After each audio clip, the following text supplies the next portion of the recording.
के कृपा पात्रों आओ, मैं तुम लोगों से यह कहता हूँ, तुमने मेरे भाइयों में से किसी एक के लिए, चाहे वह कितना ही छोटा क्यों न हो, जो कुछ किया वह तुमने मेरे लिए किया। पिता और पुत्र और पवित्र आत्मा के नाम पर हमारे प्रभु यीशु ख्रीस्त की कृपा, ईश्वर का प्रेम तथा पवित्र आत्मा का सहचर्य आप सबों के साथ हो। ख्रीस्त में आदरणीय बिशप स्वामी जी, पुरोहितगण, धर्म बंधुगण, प्यारे माता पिता, भाई और बहनों, आज कलीसिया संत मैक्सिमिलियन कॉल्वे, पुरोहित और शहीद की स्मरण करती है। मैक्सिमिलियन कॉल्वे का जन्म 1894 में लोद्स नामक जगह पोलैंड देश में हुआ था और उन्होंने बचपन से ही ईश्वर के प्रति झुकाव अनुभव किया और उन्होंने अपने जीवन काल में पुरोहित बनकर लोगों की और ईश्वर की सेवा करने के लिए स्वयं को तैयार किया और वह ऑर्डर ऑफ माइनर फ्रियार कॉन्वेंटुअल एक धर्म समाजी संस्था है, वे उसमें ज्वाइन करते हैं और वह एक दिन पुरोहित बनते हैं।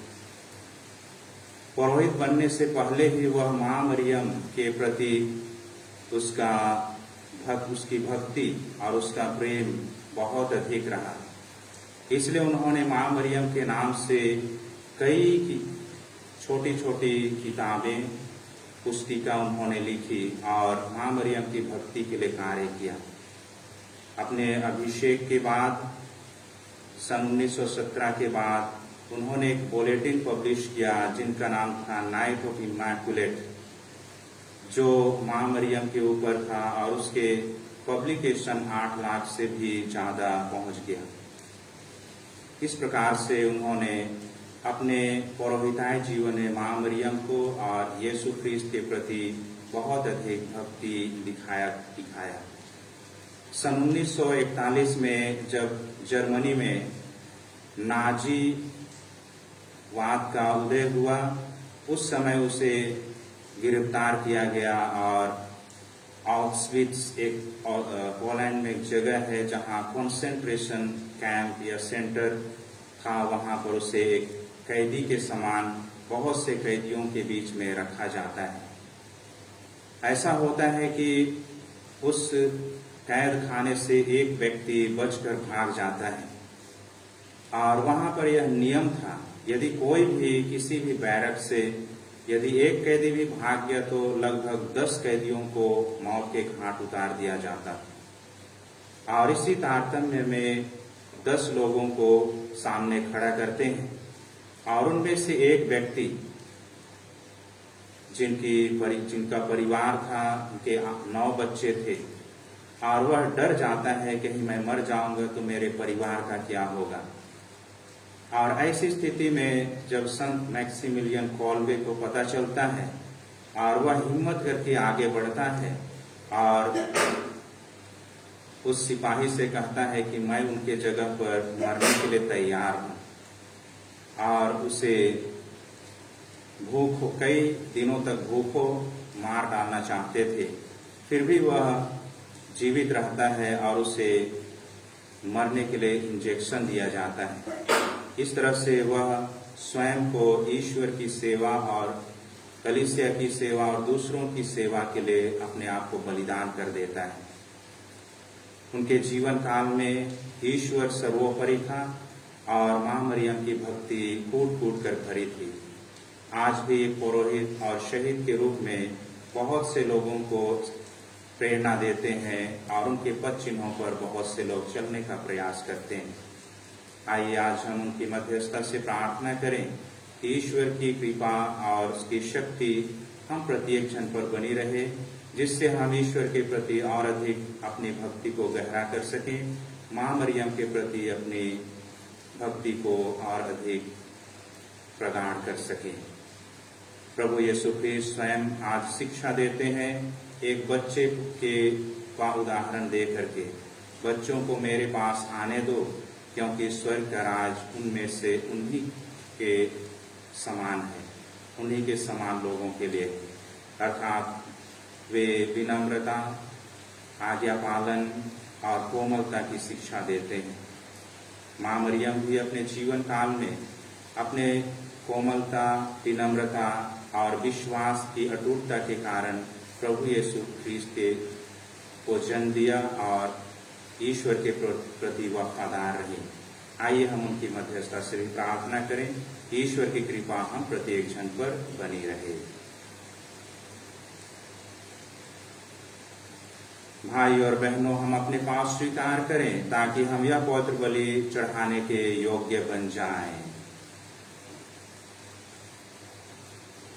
हम सब मिलकर बोले, हे भाई और बहनों, मैं सर्वशक्तिमान ईश्वर और आप लोगों के सामने स्वीकार करता हूँ कि मैंने मन, वचन और कर्म से और अपना कर्तव्य पूरा न करने से, अपने कसूर से, अपने भारी कसूर से घोर पाप किया है। इसलिए मैं नित्य कुंवारी धन्य मरियम से, सब स्वर्गदूतों, संतों और आप लोगों से, हे भाइयों बहनों, विनती करता हूँ कि आप लोग मेरे लिए प्रभु ईश्वर से प्रार्थना करें। सर्वशक्तिमान ईश्वर हम लोगों पर दया करे और हमारे पाप क्षमा कर हमको अनंत जीवन प्रदान करे। हे प्रभु दया कर, हे ख्रीस्त दया कर, हे प्रभु दया कर। हम प्रार्थना करें। हे ईश्वर, निष्कलंक कुंवारी मरियम के प्रति प्रेम से प्रज्वलित पुरोहित और शहीद संत मैक्सिमिलियन कॉल्वे को तूने आत्माओं के प्रति उत्साह और पड़ोसी के प्रति प्रेम से भर दिया। इनकी मध्यस्थता द्वारा हम पर भी ऐसी कृपा कर कि हम तेरे महिमार्थ मानव जाति की सेवा में कठिन परिश्रम करें और तेरे पुत्र के सदृश दूसरों के लिए अपने प्राण अर्पित करें। वह तेरे तथा पवित्र आत्मा के संग एक ईश्वर होकर युगानुग जीते और राज्य करते हैं।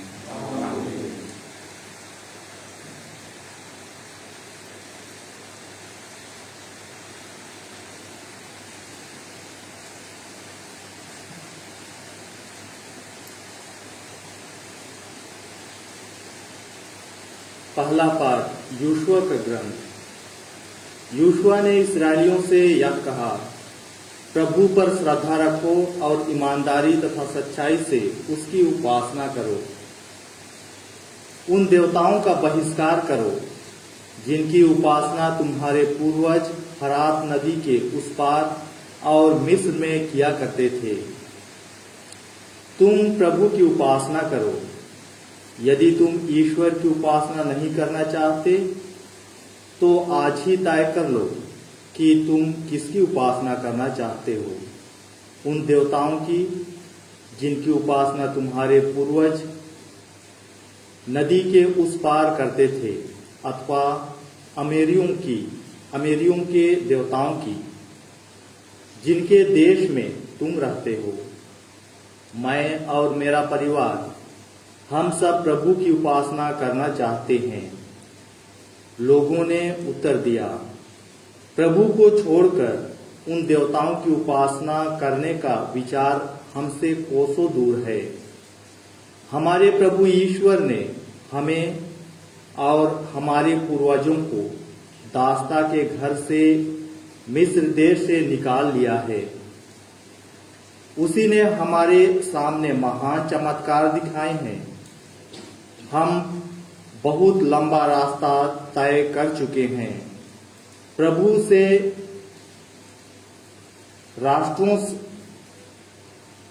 बहुत से राष्ट्रों से होकर यहाँ तक आए हैं और सर्वत्र उसी ने हमारी रक्षा की है।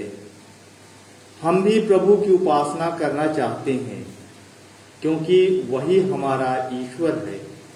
तब यूशुआ ने लोगों से कहा, तुम प्रभु की उपासना नहीं कर सकोगे क्योंकि वह पवित्र ईश्वर है, असहनीय ईश्वर है। वह तुम्हारे अपराध और पाप नहीं क्षमा करेगा।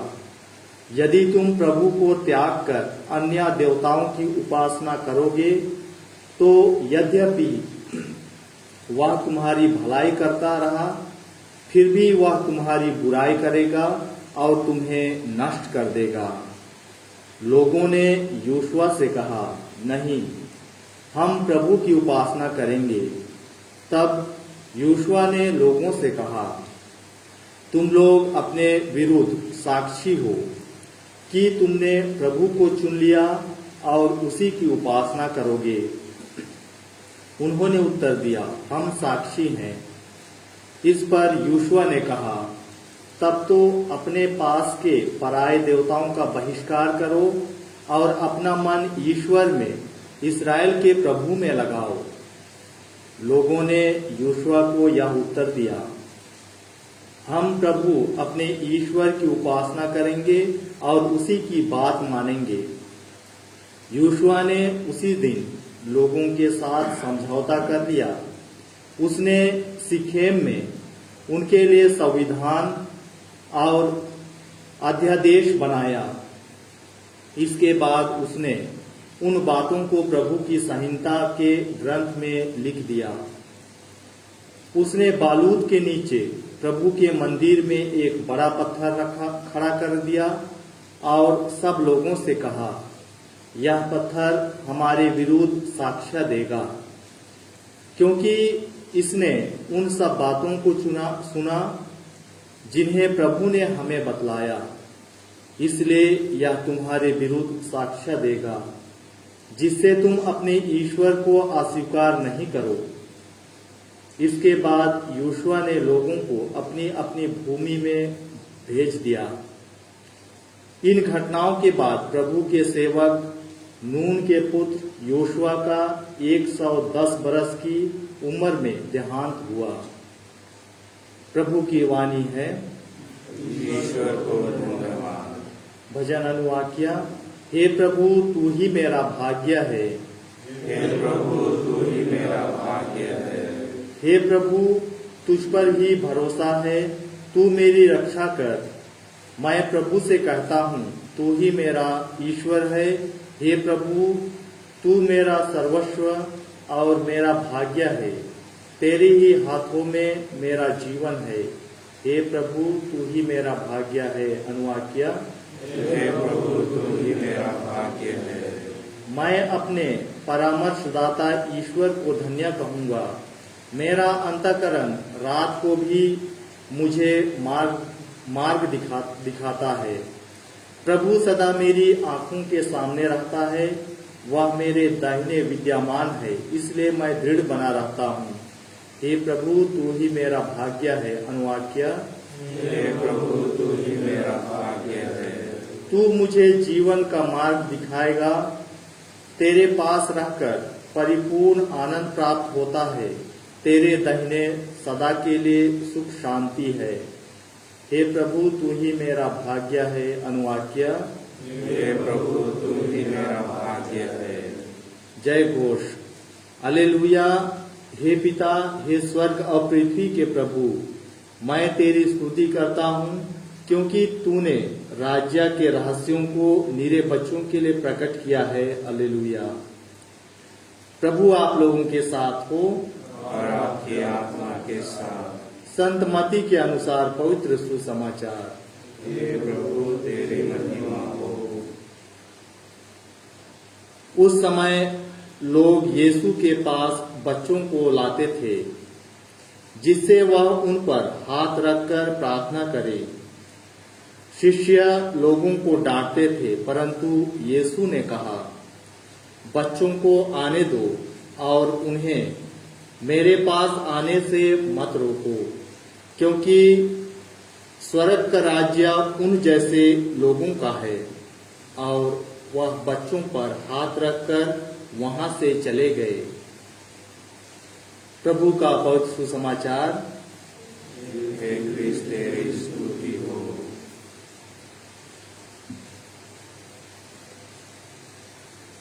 ख्रिस्त में आदरणीय बिशप स्वामी जी, पुरोहितगण, धर्म बंधुगण, प्यारे माता पिता, भाई और बहनों,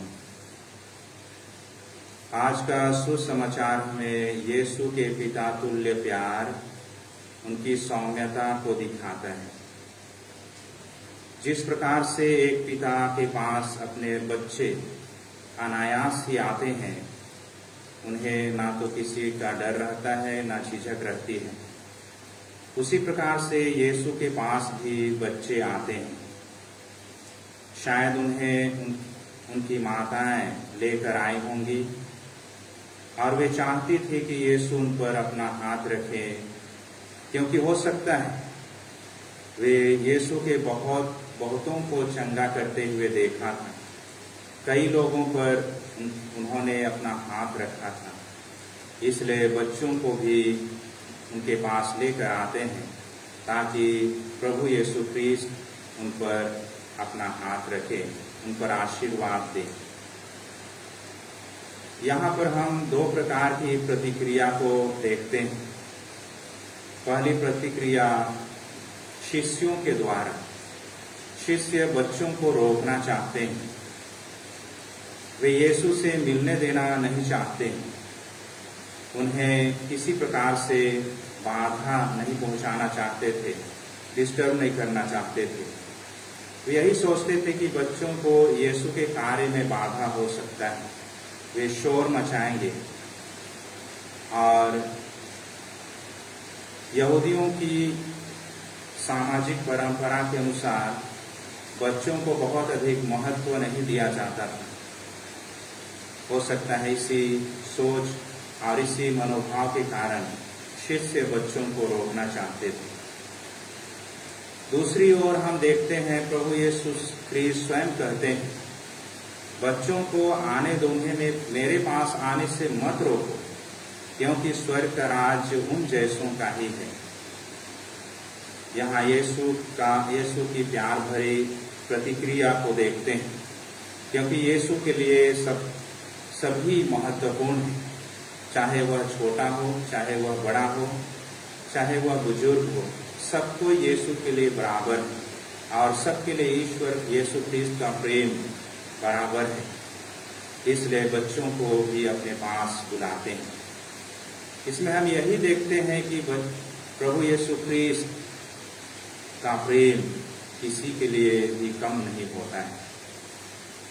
यीशु ख्रिस्त इन बच्चों को, नन्हे बच्चों द्वारा जीवन के महत्वपूर्ण पहलुओं की ओर इंगित करता है, जीवन के महत्वपूर्ण गुणों की ओर इंगित करते हैं। स्वर्ग राज के लिए जिन गुणों की आवश्यकता होती है या जिन गुणों को आत्मसात करके जीवन व्यतीत करना है, वे गुण उन बच्चों में विद्यमान रहती हैं। वे विनम्र हैं, साधारण हैं, सिंपल, अर्थात स्वर्ग राज के योग्य होने के लिए प्रत्येक को विनम्रता, ईमानदारी के गुणों में बढ़ते रहना बहुत आवश्यक है या बढ़ते रहना चाहिए। वे आज्ञाकारी होते हैं और ईश्वर की शिक्षा के प्रति आज्ञाकारी होना प्रत्येक ख्रिस्तीय के लिए आवश्यक है। वे क्षमाशील होते हैं, वे किसी प्रकार का ग्रज की भावना नहीं रखते हैं। वे आसानी से दूसरों के बातों को भूल जाते हैं या नकारात्मक चीज को भूल जाते हैं और वे भरोसेमंद होते हैं, ट्रस्टफुल, क्योंकि वे किसी भी बात को आसानी से विश्वास करते हैं और साधारणतः वे उन बातों को वे मानते भी हैं। स्तोत्र ग्रंथ में हम सुनते हैं अध्याय 127 पद संख्या 3 में, बच्चे या संतति प्रभु द्वारा प्रदत्त पारितोषिक है। और संत यूहन अपने सुसमाचार में कहते हैं, बच्चे को जन्म देने के बाद माँ अपनी वेदना भूल जाती है, क्योंकि उसे आनंद होता है कि उसने संसार में एक मनुष्य को जन्म दिया है। अर्थात बच्चे ईश्वर के लिए बहुत मूल्यवान है, महत्वपूर्ण है और यीशु ख्रिस्त पिता ईश्वर प्रत्येक जन को प्यार करते हैं, और यही प्यार में समर्पण भी है, इसी प्यार में बलिदान भी है। जिस प्रकार से संत मैक्सिमिलियन कॉल्वे ने प्रभु के वचन को आत्मसात किया, इससे बढ़कर किसी का प्रेम नहीं कि कोई अपने मित्रों के लिए अपना प्राण अर्पित कर दे, और उन्होंने इस बात को अपने जीवन के द्वारा, अपने कर दिखाने के द्वारा उसे पूर्ण किया, अर्थात स्वयं को अपने पड़ोसी के प्रेम के लिए समर्पित कर दिया। आइए आज हम प्रभु यीशु ख्रिस्त से प्रार्थना करें कि प्रत्येक जन को वह साहस और शक्ति दे जिससे दूसरों के लिए जी सके, दूसरों के लिए स्वयं को समर्पित कर सके, विशेष करके प्यार, ईश्वरीय प्यार के लिए, प्रभु के प्यार के लिए, उनकी सेवा के लिए। नंबर 880।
भाई और बहनों, प्रार्थना कीजिए कि सर्वशक्तिमान पिता ईश्वर मेरा और आप लोगों का बलिदान स्वीकार करे।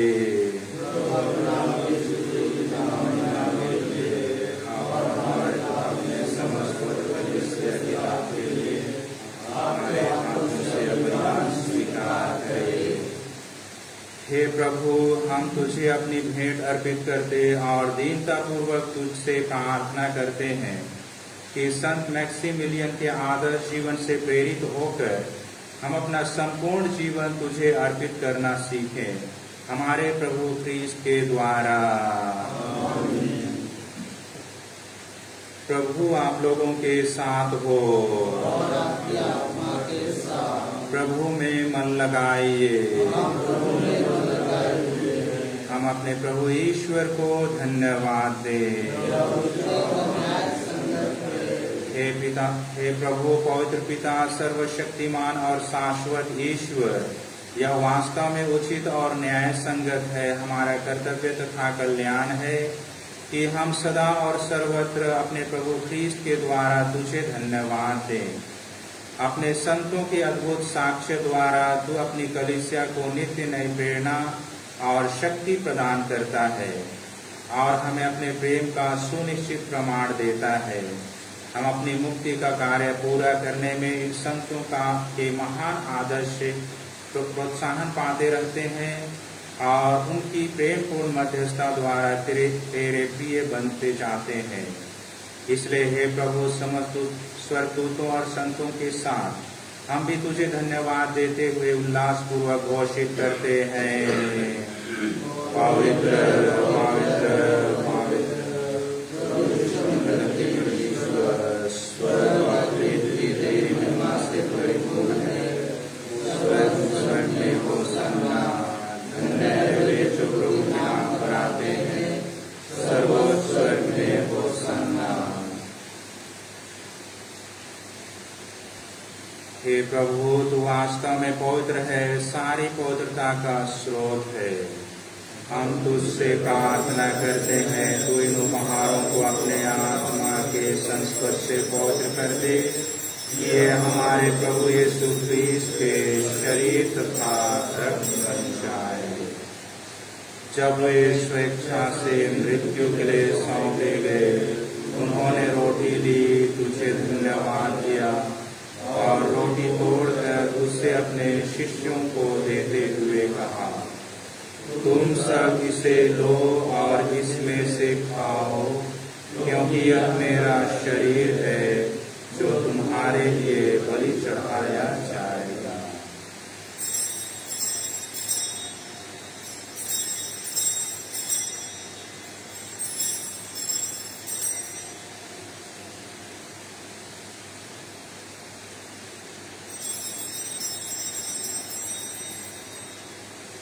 इसी भांति भोजन के बाद उन्होंने कटोरा लिया, तुझे धन्यवाद दिया और उसे अपने शिष्यों को देते हुए कहा, तुम सब इसे लो और इसमें से पियो, क्योंकि यह मेरे रक्त का कटोरा है, नवीन और अनंत व्यवस्थान का रक्त, जो तुम्हारे और बहुतों के पापों की क्षमा के लिए बहाया जाएगा।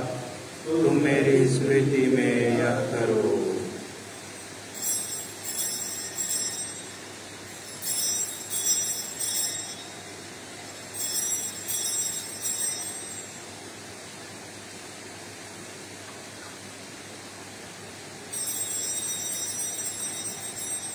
विश्वास का रहस्य।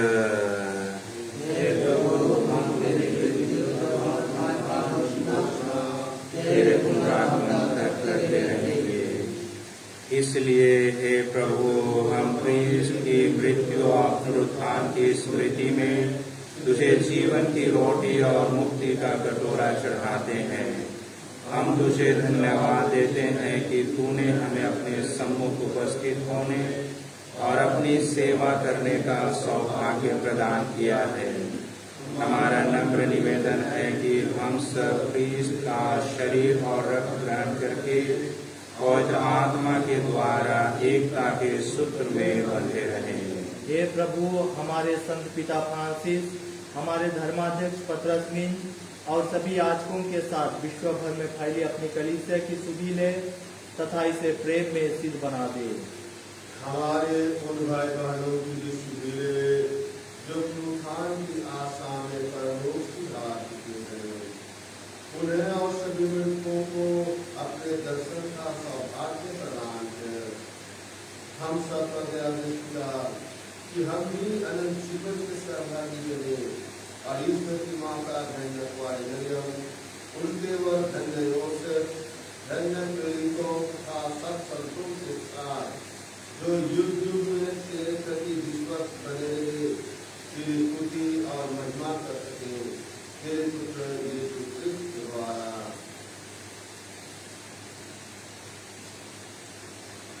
इन्हीं प्रभु ख्रीस्त के द्वारा, इन्हीं के साथ और इन्हीं में हे सर्वशक्तिमान पिता ईश्वर पवित्र आत्मा के साथ सारा गौरव तथा सम्मान युगानुयुग से आने है।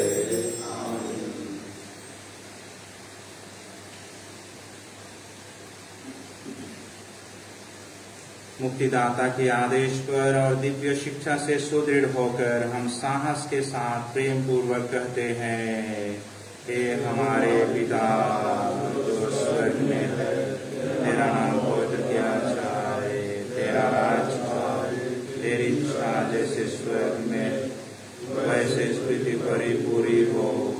हमारा प्रतिदिन का आहार आज हमें दे और हमारे अपराध हमें क्षमा कर, जैसे हम भी अपने अपराधियों को क्षमा करते हैं, और हमें परीक्षा में ना डाल परंतु बुराई से बचा। हे प्रभु, हम तुझसे प्रार्थना करते हैं, सभी बुराइयों से हमें बचा और इस जीवन में हमें कृपा पूर्वक शांति प्रदान कर। हम तेरी दया से सदा पाप से दूर और हर विपत्ति से सुरक्षित रहें और उस दिन की प्रतीक्षा करते रहें जब हमारे मुक्तिदाता यीशु ख्रिस्त फिर आकर हमारी धन्य आशा पूरी करेंगे। तेरा सामर्थ्य और तेरी महिमा अनंत। हे प्रभु यीशु ख्रिस्त, तूने अपने प्रेरितों से कहा है, मैं तुम्हारे लिए शांति छोड़ जाता हूँ, अपनी शांति तुम्हें प्रदान करता हूँ। तू हमारे पापों पर नहीं अपनी कलीसिया के विश्वास पर दृष्टि डाल और कृपा पूर्वक उसे शांति तथा एकता प्रदान कर। तू युगानुग जीता और राज्य करता है। प्रभु की शांति सदा आप लोगों के साथ रहे। परस्पर प्रेम भाव रखिए।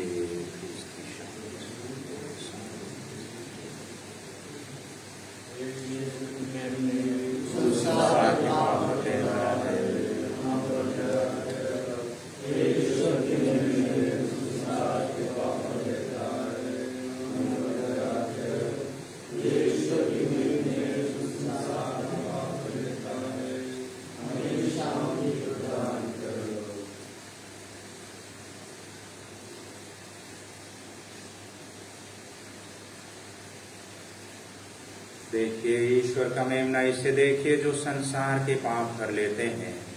धन्य है हम सब जो प्रभु के इस भोज में बुलाए गए हैं।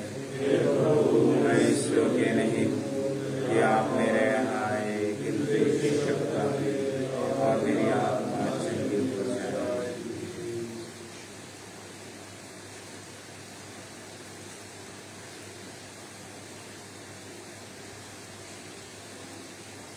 Number 868.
हम प्रार्थना करें।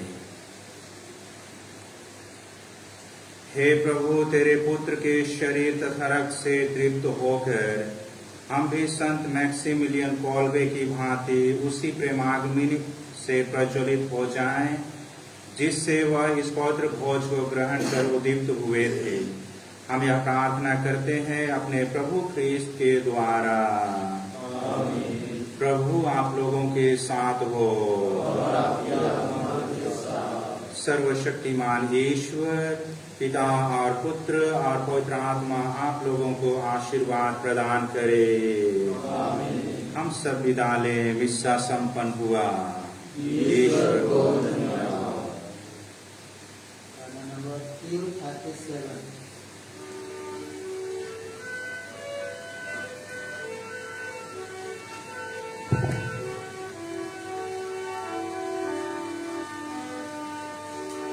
Thank you.